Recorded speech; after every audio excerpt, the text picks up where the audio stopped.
శ్రీమాత్రే నమః. శ్రీమాత శ్రీ మహారాజ్ని శ్రీమత్ సింహాసనేశ్వరి అయిన శ్రీ కంచి కామాక్షి అమ్మవారి ఆలయ పుష్కరిణిలో తెప్పోత్సవాలు చాలా ఘనంగా జరిగాయి. కామాక్షి అమ్మవారి ఆలయంలో పుష్కరిణి యొక్క పేరు పంచగంగ. ఇది చాలా విశిష్టమైన పుష్కరిణి. ఈ పుష్కరిణికి ఎందుకంత ప్రాముఖ్యత ఉందో మనం తెలుసుకుందాం. ఈ ఆలయంలో పుష్కరిణి వెలియడానికి ఒక కారణం ఉంది. దాని వెనకాల ఒక చిన్న పురాణ గాథ ఉంది. అదేంటో ఇప్పుడు మనం తెలుసుకుందాం. బండాసురుడు బ్రహ్మగారి దగ్గర ఒక వరం పొందాలని చాలా ఘోరమైన తపస్సు చేస్తాడు. ఈ ప్రపంచంలో ఉండేంత వరకు నేను చిరంజీవిగానే ఉండాలి, ఈ ప్రపంచం చివరి దాకా నాకు ఎటువంటి హాని జరగకూడదు, ఇంకొక కోరిక మగ ఆడ ద్వారా పుట్టని ఒక అమ్మాయి ద్వారా మాత్రమే నాకు చావు రావాలి అనే వరాలు బ్రహ్మగారి నుంచి పొందుతాడు. బ్రహ్మగారు ఆ వరాలని బండాసురుడికి ఇస్తారు. ఈ వరాలు పొందిన కారణం చేత ఈ బండాసురుడు లోకకంటకుడై దేవతలందరినీ చాలా బాధిస్తాడు. ఈ బండాసురుడు పెట్టే బాధలను భరించలేక దేవతలందరూ కలిసి పరమేశ్వరుని వేడుకుంటారు. అప్పుడు పరమేశ్వరుడు చాలా దయతో ఒక మహాయాగాన్ని సంకల్పం చేస్తారు. అందులో చిదగ్నిని రగులుస్తారు. దాని పేరు చిదగ్నికుండం. మనకి లలితా సహస్రనామంలో చిదగ్నికుండం అనే పేరు వినిపిస్తుంది. అందులో నుంచే ఒక మహాశక్తి ఆవిర్భవిస్తుంది. ఆ మహాశక్తి రావడంతోనే ఈ సృష్టి స్థితిలన్నిటినీ లయం చేసేసి మళ్ళీ ప్రతి సృష్టి చేస్తుంది. కేవలం కనురెప్పపాటులో మాత్రమే, కనురెప్పపాటులో ఈ సృష్టిని లయం చేసి మళ్ళీ ప్రతి సృష్టి చేస్తుంది. ఇలా ఒక మహాశక్తి తనని అంతం చేయడానికి ఆవిర్భవించిందన్న విషయం బండాసురుడికి తెలుస్తుంది. చాలా అక్షోహిణుల సైన్యాన్ని తయారు చేస్తాడు. ఆ సైన్యాన్ని అంతటికీ తమ కుమారులు, అన్నదమ్ములు సైన్యాధ్యక్షం వహిస్తారు. అమ్మవారి సేనలకి బండాసురుడి సేనలకి మధ్య చాలా తీవ్రమైన యుద్ధం జరుగుతుంది. బండాసురుడి వైపు నుంచి చాలా ఘోరమైన రాక్షసులు, విచిత్రమైన జంతువులు అన్నీ యుద్ధానికి వస్తాయి. అమ్మవారి సైన్యం నుంచి వారాహి, రాజశ్యామల అమ్మవారు, ఇంకా కొన్ని కోట్ల మంది యోగిని గణం యుద్ధసేనలుగా అమ్మవారి వైపు నుంచి యుద్ధరంగానికి వెళ్తారు. ఇలా బండాసురుడి సేనలకి అమ్మవారి సేనలకి చాలా తీవ్రమైన యుద్ధం జరుగుతుంది. బండాసురుడి సేనలంతా నశించిపోతాయి. వాళ్ళ పుత్రులు, సోదరులు, ఆఖరికి సైన్యం అంతా నశించిపోగా బండాసురుడు ఒక్కడే మిగిలిపోతాడు. అమ్మవారి మీద చాలా కోపంతో అమ్మవారి మీదకి యుద్ధానికి వస్తాడు బండాసురుడు. అప్పుడు అమ్మవారి మీద రకరకాల అస్త్రాలు, శస్త్రాలు అన్నీ వేసి అమ్మవారిని ఓడించాలని ప్రయత్నం చేస్తాడు. కానీ అమ్మవారు వాటికి ప్రతి శస్త్రాలు, అస్త్రాలు ప్రయోగించి బండాసురుణ్ణి వధిస్తుంది. అమ్మవారు బండాసురుని వధించటంలో ఒక చిన్న మెలిక ఉంటుంది. బండాసురుడు కోరుకున్న వరం ఏంటి? ఈ సృష్టిలో నుంచి ఆడ కానీ మగ కానీ చేత పుట్టని ఒక బాల ద్వారా తన మరణం జరుగుతుంది అని. అప్పుడు అమ్మవారు బండాసురుడు బ్రహ్మగారి చేత వరం పొందినట్టుగానే స్త్రీ పురుషులకి జన్మించినటువంటి ఒక 9 సంవత్సరాలు వయసు గల బాలా త్రిపుర సుందరిగా అవతారం తీసుకుంటుంది. చిట్ట చివరిగా మహాకామేశ్వరాస్త్రాన్ని ప్రయోగించి బండాసురుణ్ణి సంహరిస్తుంది. యుద్ధంలో విజయం వరించింది. ఈ 9 ఏళ్ల ప్రాయంలో ఉన్న ఈ పాప స్వరూపాన్ని చూసి ఆశ్చర్యపోతారు దేవతలంతా. ఆ బాల బండాసురుడిని సంహరించి ఆ బండాసురుడి శరీరాన్ని తమ ఎడమ చేతి 2 వేళ్లతో లాక్కొచ్చి బిలాకాశానికి దగ్గరగా పారేస్తుంది. ఇది చూసి దేవతలంతా ఆశ్చర్యపోతారు. అమ్మవారి దగ్గరకు వచ్చి ఇలా అంటారు, అమ్మా, నిన్ను చూస్తుంటే మహాశక్తివని అర్థమవుతుంది. కానీ నీవెవరు? ఈ రూపం ఏంటి అని అమ్మవారిని ప్రశ్నిస్తారు. కానీ అమ్మవారు ఏం సమాధానం చెప్పదు. బిలాకాశానికి దగ్గరగా ఒక స్థలాన్ని చూపించి ఆ బండాసురుని తీసుకొచ్చి ఇక్కడ పాతి పెట్టండి అని చెప్తుంది. బండాసురుడు ఎలాగో చనిపోయాడు కాబట్టి ఆ దేవతలంతా సంతోషంగా బండాసురుడి శరీరాన్ని పాతి పెడదామని భూమిని తవ్వడం ప్రారంభిస్తారు. ఆ తవ్వుతూ ఉన్న క్రమంలో అక్కడ మల్లుడనే ఒక రాక్షసుడు తపస్సు చేసుకుంటుండగా దేవతలు తనకేదో విఘ్నం కలిగిస్తున్నారని అనుకొని వాళ్ళ మీద యుద్ధానికి బయలుదేరుతాడు. అప్పుడు దేవతలకు ఏం అర్థం కాదు. వెంటనే విష్ణుమూర్తిని వేడుకొని సహాయం కోరుతారు. విష్ణుమూర్తి ఆ రాక్షసుడితో యుద్ధం చేస్తుండగా ఆ రాక్షసుడి శరీరం నుండి నేల మీద పడ్డ ప్రతి రక్తపు చుక్క నుంచి మరికొంతమంది రాక్షసులు పుట్టుకొస్తుంటారు. అప్పుడు విష్ణుమూర్తి పరమేశ్వరుని ప్రార్థిస్తారు. అప్పుడు పరమేశ్వరుడు తన యొక్క 2 జటలను తీసి భూమి మీద తడతారు. అప్పుడు దాని నుండి ఒక ఆడభూతం, ఒక మగభూతం పుడతాయి. రక్తబీజుని కథలో లాగా శ్రీ మహావిష్ణువు రాక్షసుడితో యుద్ధం చేస్తుంటే ఆ ఆడభూతం, మగభూతం ఆ రాక్షసుడి యొక్క రక్తపు చుక్క ఒక్కటి కూడా నేల మీద పడకుండా ఆ రక్తానంతా తాగేస్తాయి. అప్పుడు శ్రీ మహావిష్ణువు ఆ రాక్షసుడిని సంహరించేస్తాడు. తర్వాత ఆ మగభూతం, ఆడభూతం విష్ణుమూర్తి మీద యుద్ధానికి వస్తాయి. విష్ణుమూర్తికి అప్పుడు ఏమీ అర్థం కాదు. ఈ ఆడభూతం, మగభూతం నా మీద ఎందుకు యుద్ధానికి వస్తున్నాయి అనేసి. అప్పుడు తనకొకటి అర్థమవుతుంది.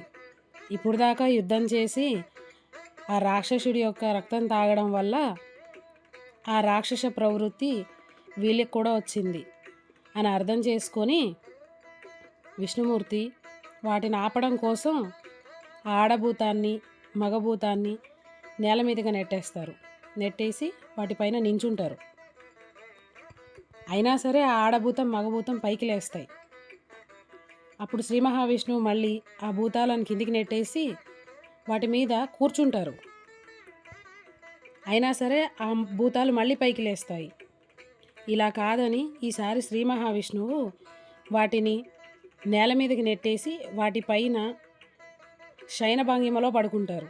అంటే పాల సముద్రంలో ఎట్లా అయితే ఆదిశేషుని మీద శయన భంగిమలో నిద్రిస్తారో అదే భంగిమలో, శయన భంగిమలో శ్రీ మహావిష్ణువు ఆ ఆడభూతం, మగభూతం పైన శయనిస్తారు. అప్పుడు ఆడభూతం, మగభూతంలో ఉన్న ఆ రాక్షస ప్రవృత్తి నశించి శ్రీ మహావిష్ణువుని ఆశ్రయించి క్షమించమని వేడుకుంటాయి. అప్పుడు శ్రీ మహావిష్ణువు మీరు ఆసురుని యొక్క రక్తం తాగడం వల్ల ఇలా ప్రవర్తించారు అని వాళ్ళకి తెలియజేసి మీరు పరమేశ్వరుని అతి పవిత్రమైన జటల నుంచి పుట్టారు. మీ ఇద్దరి మీద నేను నిలబడ్డాను, కూర్చున్నాను మరియు శయనించాను కాబట్టి నాకు దోషం కలుగుతుంది. ఈ దోషానికి ప్రాయశ్చిత్తం చేసుకోవాలి అని శ్రీ మహావిష్ణు అనుకుంటారు. అప్పుడు అనుకున్నదే తడవుగా శ్రీ మహావిష్ణువు పరమేశ్వరుని వేడుకుంటారు. పరమేశ్వర, నేను చేసిన ఈ తప్పుకి ప్రాయశ్చిత్తం చేసుకుందాం అనుకుంటున్నాను. అప్పుడు పరమేశ్వరుడు ఒక ఉపాయం చెప్తారు. పరమేశ్వరుడు వెంటనే తన జటాజూటం నుంచి జటలను తీసి బిలాకాశానికి పక్కగా కొంత దూరంలో 5 ప్రదేశాల్లో తడతారు.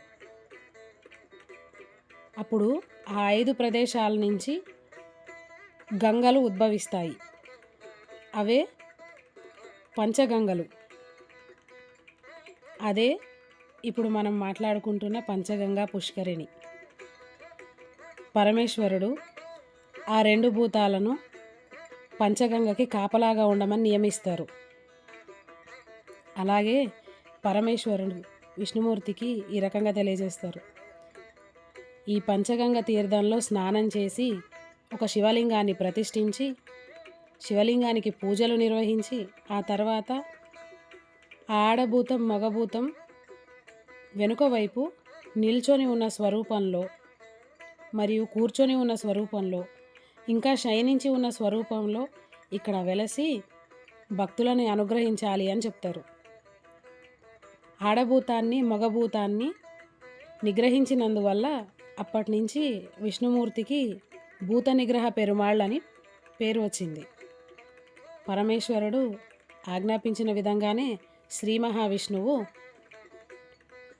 ఆ ఆడభూతం మగభూతం పుష్కరిణిలో ఉన్న ప్రదేశానికి వెనుక భాగంలో కింద వైపు నిల్చొని ఉన్న భంగిమలో, దాని పై అంతస్తులో కూర్చొని ఉన్న భంగిమలో, ఆ పై అంతస్తులో శయనించి ఉన్న భంగిమలో వెలిశారు.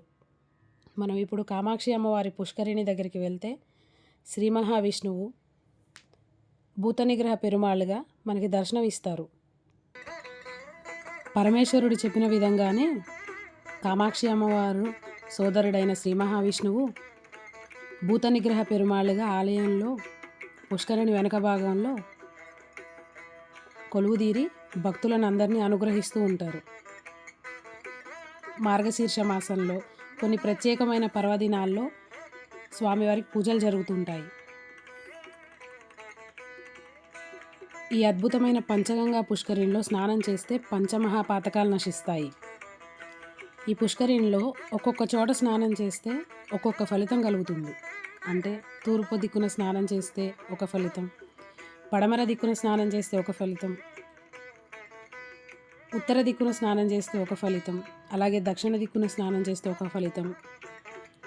ఈ ఆడభూతం మగభూతం మధ్యలో స్నానం చేస్తే ఒక ఫలితం కలుగుతాయి. ప్రస్తుతం ఈ పుష్కరిణి పవిత్రతను కాపాడడం కోసం ఈ మధ్య అన్ని సమయాలలోనూ పుష్కరిణిలోకి భక్తుల్ని అనుమతించట్లేదు. కేవలం తీర్థవారిగా పిలువబడే అమ్మవారి అంకుశ స్నానానికి మాత్రమే భక్తులు అమ్మవారితో పాటు అంకుశ స్నానం చూడొచ్చు. మరి ఇతర సందర్భాల్లో తెప్పోత్సవం కానీ ఇలాంటి సందర్భాల్లో భక్తులను అనుమతించరు, కాకపోతే దర్శనం చేసుకోవచ్చు. మనం కామాక్షి అమ్మవారికి ఆలయానికి వెళ్ళి పుష్కరిణిని దర్శించుకున్నప్పుడు ఈ విషయం మనసులోకి స్ఫురణకు తెచ్చుకుంటే అమ్మవారి అనుగ్రహం మన మీద ఎంత ఉంది అనేది మనకు అర్థమవుతుంది. కేవలం అమ్మవారి అనుగ్రహం వల్లనే ఈ పుష్కరిణి ఆవిర్భవించింది. అదేవిధంగా మనం కూడా ఆ పుష్కరిణి యొక్క పవిత్రతను కాపాడాలి. మనం పుష్కరిణిలోకి వెళ్ళవసరం లేకుండా ఈ జరిగిన విషయాన్నంతటినీ పుష్కరిణిని దర్శనం చేసుకొని ఒక్కసారి మనసులో స్ఫురించుకొని నమస్కారం చేస్తే మనకి పుష్కరిణిలో స్నానం చేసినటువంటి ప్రతిఫలాన్ని అమ్మవారు తప్పకుండా ఇస్తుంది. ఇప్పుడు మనం చూస్తున్నది ఈ సంవత్సరం అమ్మవారికి జరిగే వార్షిక తెప్పోత్సవాలు. ఈ తెప్పోత్సవాల సందర్భంగా ఉత్సవ కామాక్షి అమ్మవారిని వేయించేపు చేసి అమ్మవారి మండపం నుంచి లక్ష్మీ సరస్వతి సమేతంగా అమ్మవారు బయలుదేరి వస్తారు. తెప్ప మీద ఆసీనురాలు అవుతారు. ఆ తర్వాత పుష్కరిణిలో ఉండే నీరాళి మండపం చుట్టూ తెప్పోత్సవం జరుగుతుంది. మనం చూడొచ్చు అమ్మవారి తెప్పోత్సవం చాలా అద్భుతంగా జరుగుతుంది. ప్రతి సంవత్సరం ఈ తెప్పోత్సవం 3 రోజులు చేస్తారు. ప్రతిరోజు సాయంత్రం అమ్మవారు పుష్కరిణి దగ్గరికి వచ్చి తెప్పలో ఆసీనురాలు కావడంతో తెప్పోత్సవం మొదలవుతుంది.